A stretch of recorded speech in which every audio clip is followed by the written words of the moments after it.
Hi everyone, uh, welcome to my channel. So this is Dushyant Reddy here to explain you the fundamental aspects of nephelometry and turbidometry. So before going into nephelometry and turbidometry, let us see some fundamental aspects of Tyndall effect. So what do you mean by Tyndall effect? See, before going into Tyndall effect, you have different types of solutions which you are going to analyze. Now, the classification of solutions is into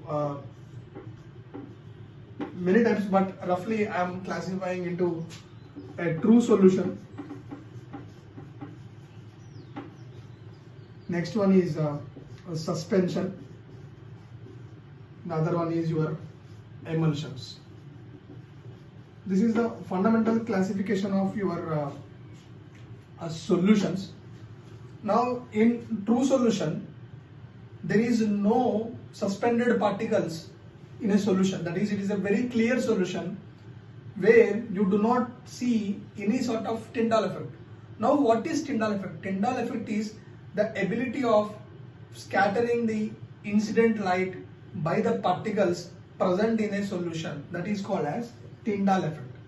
Now, in a true solution, as there are no particulate matter present in the entire solution, such solutions have zero or no Tyndall effect. When you see suspension, now in suspension sometimes you call flocculated suspensions, normal suspension, these are all pharmaceutical characterization of suspensions. In these suspensions, the dissolved or undissolved solids which are present in a solution will scatter the incident light. That part is also called as Tyndall effect. And again, there are sometimes emulsions where also you can see certain amount of particulate matter which is undissolved. Here also you can see the property of Tyndall effect.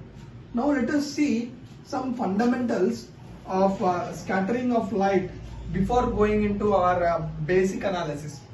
So what is the scattering is, suppose if you see the sky is blue in color, sky blue, that's why we say it as sky blue. And if you see the sun is in a red color. So here, why I am explaining you the basic concept in this is, the blue color of sky because of scattering, whereas the red color of the sun is because of transmission. So why we are focusing on this is, if you see the incident light, that is violet, indigo, blue, green, yellow, orange and red, that is Vibgyor classification, that is the longer wavelength lights are transmitted. For example, the red light of the, what do you say, the sun is because of transmission of the longer wavelength, whereas the blue color of the sky is because of scattering, because the shorter wavelengths, that is the wavelength, if it is longer it will get transmitted, the wavelength if it is shorter it gets scattered. Now the why we are getting a scattered blue light in the sky, because of we contain, if you see, lot of fog, smog, dust particles, dissolved gases, water vapor and moisture present in the atmosphere. What happened? These particulate matter present in the atmosphere scatters the light to the larger extent. That's why we see the entire sky in blue color. This is the fundamental information of scattering of your light. Now, what we see in what we generally see in the scattering is, so again I will have some small code here to remember the scattering parameter, that is IS is equal to, that is you assume IS as immediate send. That means you are sending something by immediately by using called as KIC. That means it is similar to your KYC of your Paytm. So here IS is your intensity of scattered light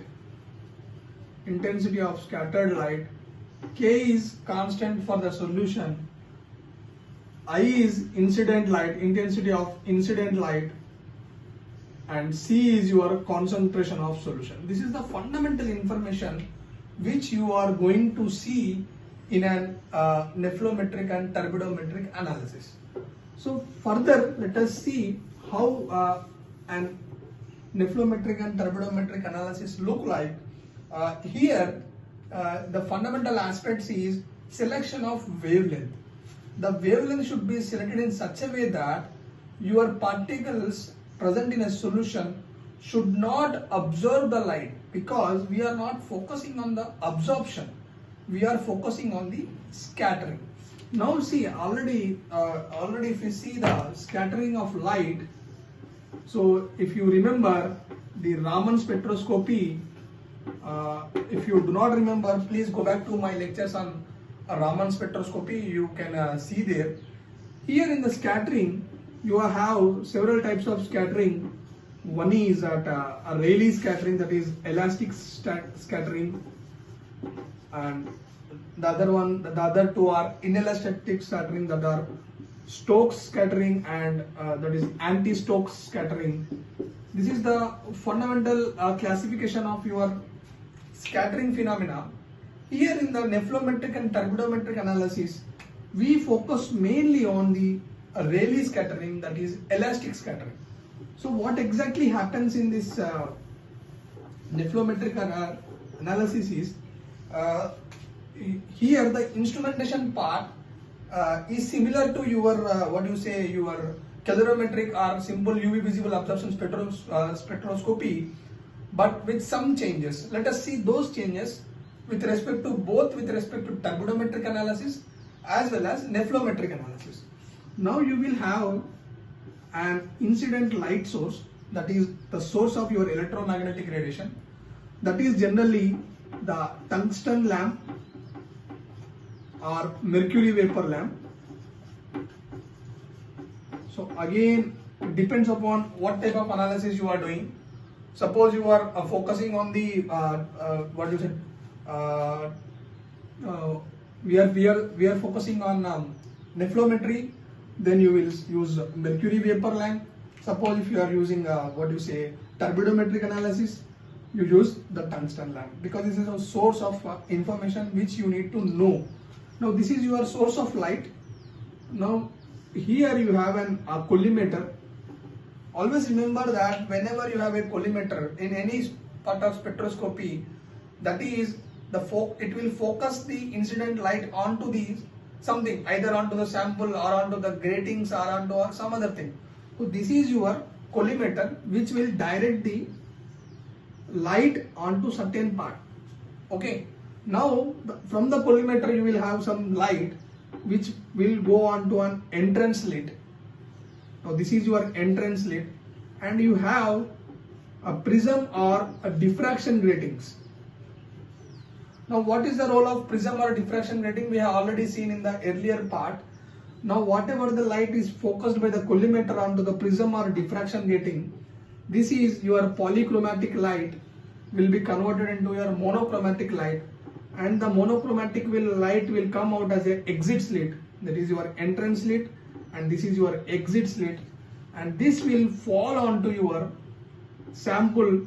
The sample cell is generally cylindrical in nature.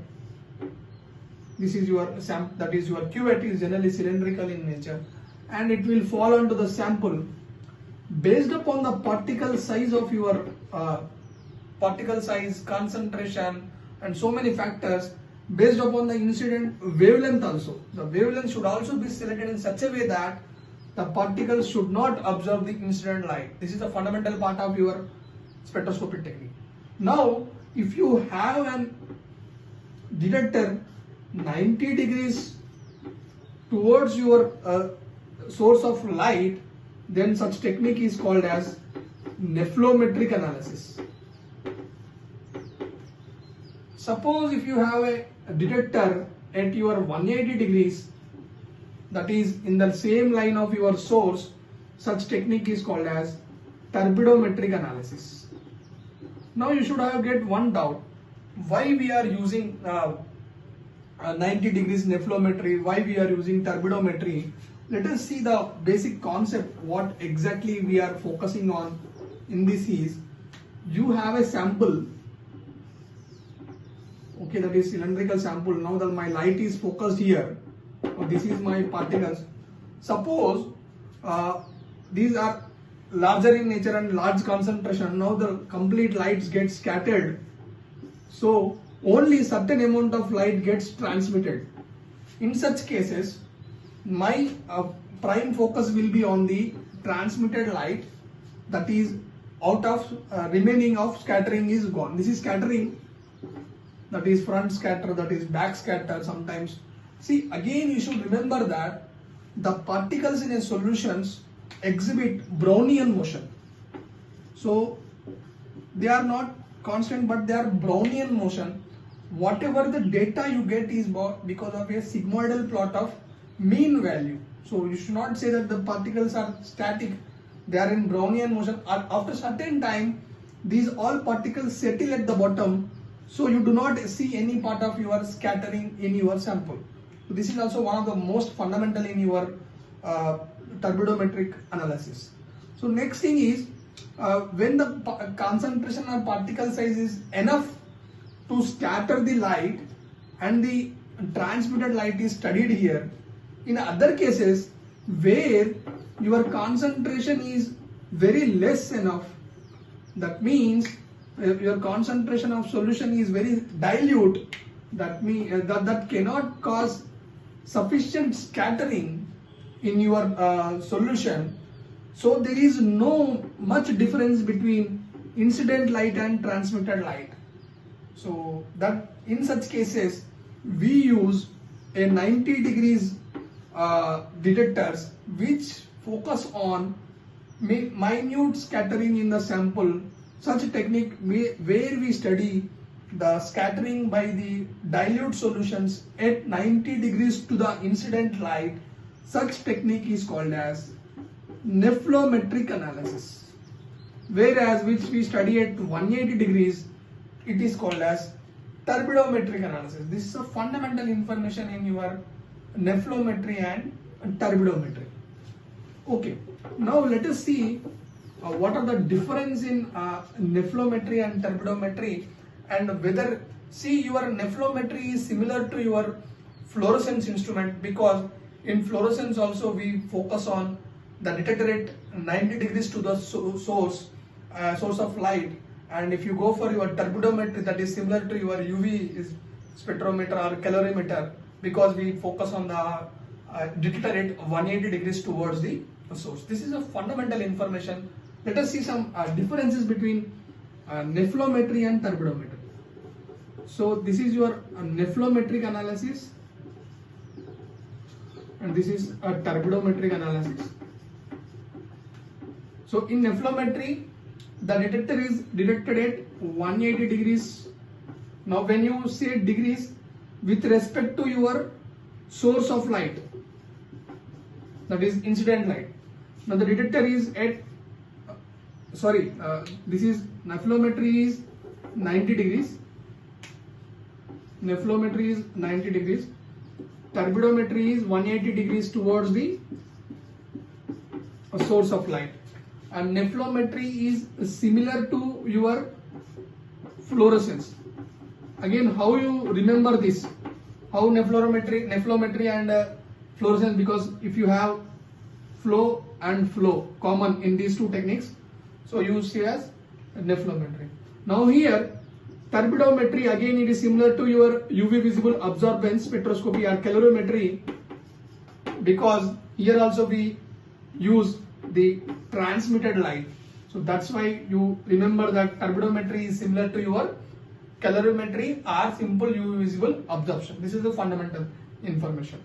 Now what is the difference between nephelometry and turbidometry is, nephelometry we focus for dilute solution, and turbidometry we focus for concentrated solution.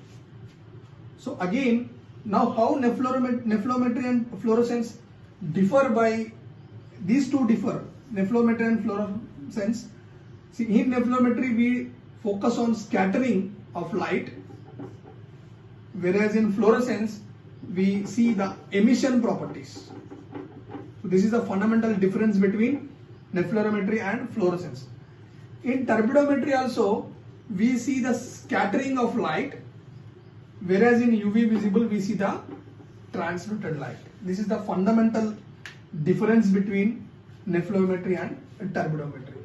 So let us see one standard example in study of your nepherometry or turbidometry. So whenever you study any nepherometric turbidometric analysis, that is generally expressed as NTU, that is nepherometric turbidometric units. This is the fundamental definition of your nepherometric or turbidometric units.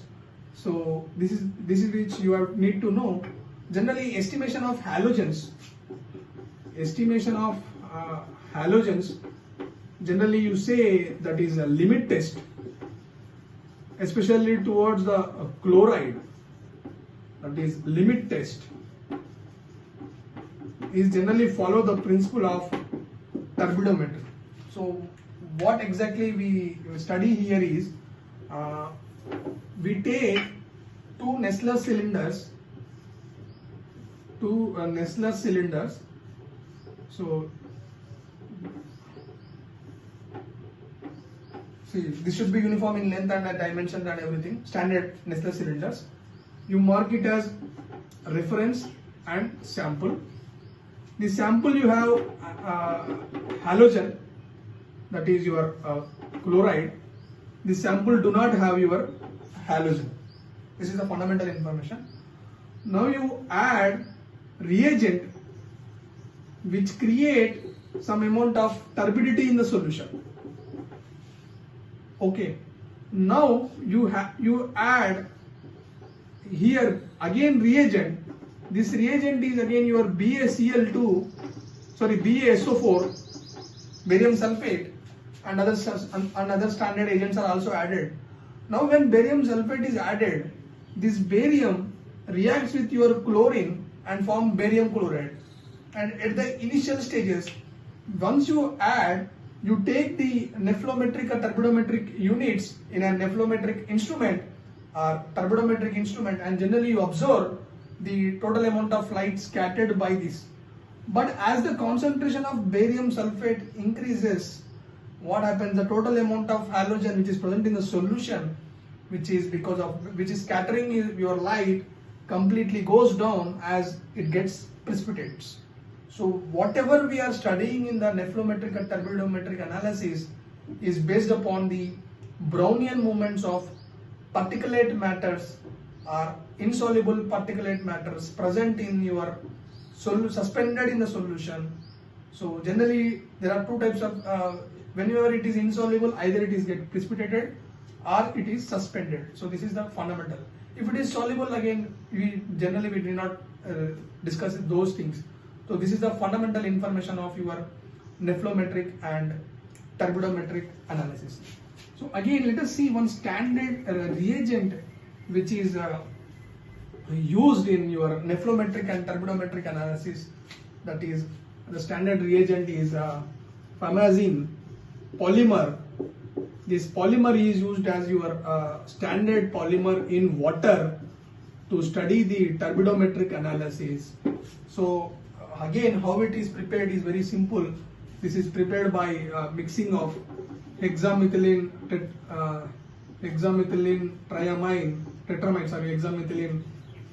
tetramine with hydrogen sulfate.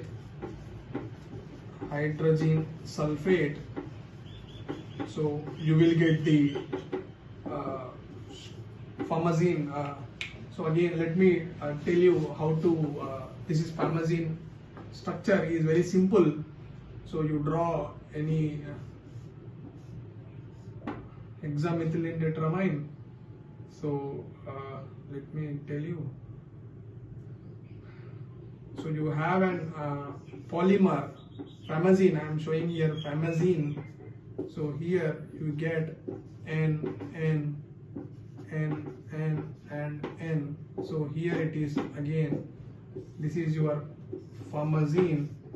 this is used as your standard in your polymer in identifying the nephelometric and turbidometric units, that is prepared by hexamethylene tetramine with your hydrogen sulfide. This is the fundamental polymer which is used as a standard in identifying the nephelometric and turbidometric units. Sometimes you can even use this fundamental to study the bacterial or microbial assays, where you see the total amount of turbidity units by which your solution is being used for your microbial assay, whether it is having the microbial count or not. There also you use NTU as your fundamental parameter for your analysis. So this completes the basic concepts of your nephelometry and turbidometry. Hope you enjoy my lectures. Please subscribe to my channel and share among your friends if you like. And if you have any doubts, feel free to contact me on WhatsApp or Gmail. And this is Dushyant Reddy, always ready to help you. Thank you.